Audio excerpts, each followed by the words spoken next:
یاد رکھ لیں کہ نماز کے مسائل میں اس بات کا بھی جاننا ضروری ہے کہ اللہ تعالیٰ نے جو انسان سفر پہ جا رہا ہے اسے رخصت دی ہوئی ہے۔ اللہ تعالیٰ کا فرمان ہے، سورۃ نساء کی آیت نمبر 101 ہے کہ جب تم زمین میں سفر کرو تو تمہارے پہ کوئی حرج نہیں ہے، نماز کو قصر پڑھ لو۔ نماز اس طرح قصر پڑھی جاتی ہے کہ ظہر اور عصر کے اور عشاء کے جو 4 فرض ہیں وہ 2 رکعتیں پڑھنی ہیں، 2 فرض پڑھنے ہیں۔ مغرب کے اور فجر کے جو مغرب کے 3 فرض ہیں اور فجر کے 2 فرض ہیں وہ پورے ہی پڑھنے ہیں۔ یہ ہے نماز قصر۔ اس کے علاوہ جو باقی سنن وغیرہ ہوتی ہیں نماز کی، اسے جو ہے وہ چھوڑ دینا بہتر ہے۔ ہاں کبھی پڑھ لی جائیں تو کوئی حرج نہیں ہے، لیکن وتر اللہ کے نبی صلی اللہ علیہ وسلم اکثر جو ہے وہ سفر میں پڑھتے تھے، یا فجر کی سنتیں جو ہے اس کی اللہ کے نبی صلی اللہ علیہ وسلم پابندی فرما لیتے تھے۔ اور اس مسئلے میں یہ بھی ایک بات جان لینا چاہیے کہ جس سفر پہ جانے کے لیے یہ قصر کی نماز شروع ہوتی ہے، یہ وہ سفر ہوتا ہے جب انسان اپنے شہر سے نکل جائے۔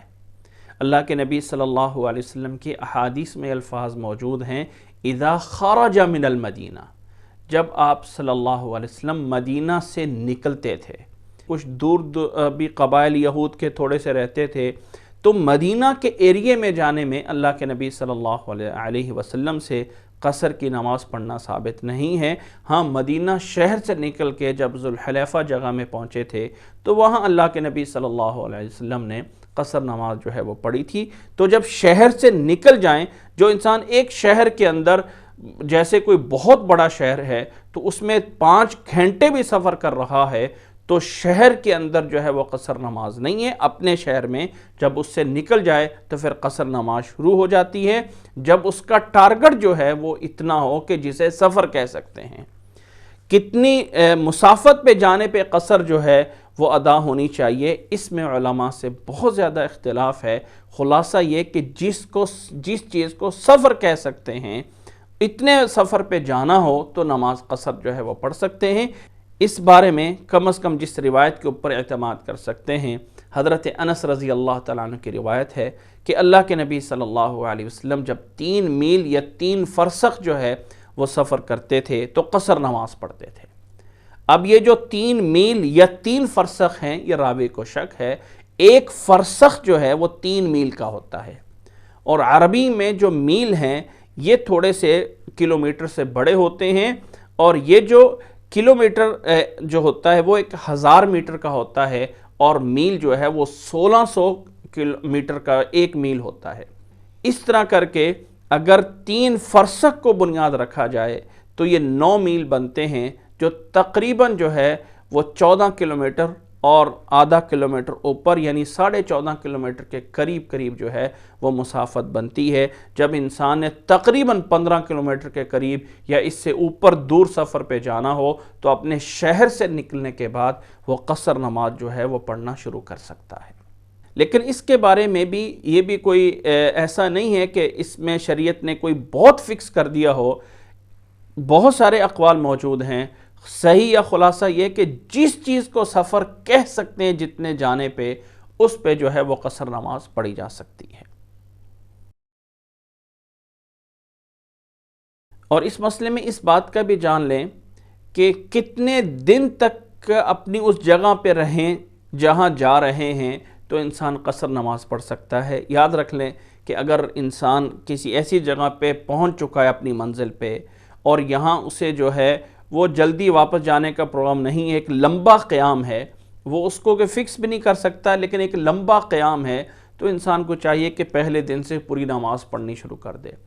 لیکن اگر اسے واپس جانا ہے اور وہ کہہ رہا ہے پتہ نہیں آج جاؤں گا، کل جاؤں گا، پرسوں چلا جاؤں گا، جلدی جو ہے وہ جانا چاہتا ہے، تو اس کے بارے میں ایام فکس کرنا ذرا مشکل ہے۔ اللہ کے نبی صلی اللہ علیہ وسلم نے غزوہ تبوک میں 20 دن گزارے تھے اور قصر کی نماز ہی پڑھتے رہے تھے۔ مکہ کے اندر اللہ کے نبی صلی اللہ علیہ وسلم نے 17 دن یا 19 دن گزارے تھے اور اللہ کے نبی صلی اللہ علیہ وسلم قصر نماز ہی پڑھتے رہے تھے۔ اس لیے کسی کو ہم زیادہ فکس نہیں کر سکتے، بس یہی اللہ کے نبی صلی اللہ علیہ وسلم کی ان احادیث کو بنیاد بنا سکتے ہیں۔ یعنی انسان جتنے دن اپنے آپ کو مسافر کہہ سکتا ہے اتنے دن جو ہے وہ قصر نماز پڑھ سکتا ہے۔ اس مسئلے میں یہ بات ذہن میں رکھ لیں کہ اس مسئلے میں کافی زیادہ جو ہے وہ اختلاف ہے۔ انسان جب تک اپنے آپ کو مسافر سمجھ سکتا ہے اتنے دن جو ہے اسے قصر نماز جو ہے وہ پڑھنے کی اجازت ہے، اور جب وہ سمجھ لے کہ وہ کسی جگہ پہ بطور مقیم کے ہو گیا ہے تو پھر وہ پوری نماز جو ہے وہ کر سکتا ہے۔ اسی طرح اس مسئلے میں یہ بھی ایک بات ذہن میں رکھ لینا چاہیے کہ سفر کے اندر اللہ کے نبی صلی اللہ علیہ وسلم سے ایک اور رخصت بھی موجود ہے، اور وہ یہ ہے کہ انسان دو نمازوں کو آپس میں ملا کر ایک وقت میں پڑھ سکتا ہے، ظہر اور عصر کو، اسی طرح مغرب اور عشاء کو۔ حضرت معاذ بن جبل رضی اللہ تعالیٰ عنہ فرماتے ہیں کہ ہم اللہ کے رسول صلی اللہ علیہ وسلم کے ساتھ غزوہ تبوک میں جب نکلے تھے، فَكَانَ يَجْمَعُ الصَّلَاةَ فَصَلَّ الظُّهْرَ وَالْعَصْرَ جَمِيعًا وَالْمَغْرِبَ وَالْعِشَاءَ جَمِيعًا، کہ اللہ کے نبی صلی اللہ علیہ وسلم دو نمازوں کو جمع کرتے تھے، ظہر اور عصر کو جمع کر لیتے تھے، اور مغرب اور عشاء کو جو ہے وہ جمع کر لیتے تھے۔ اللہ کے نبی صلی اللہ علیہ وسلم سے یہ آپ وسلم سے مسلم کی روایت میں ثابت ہے۔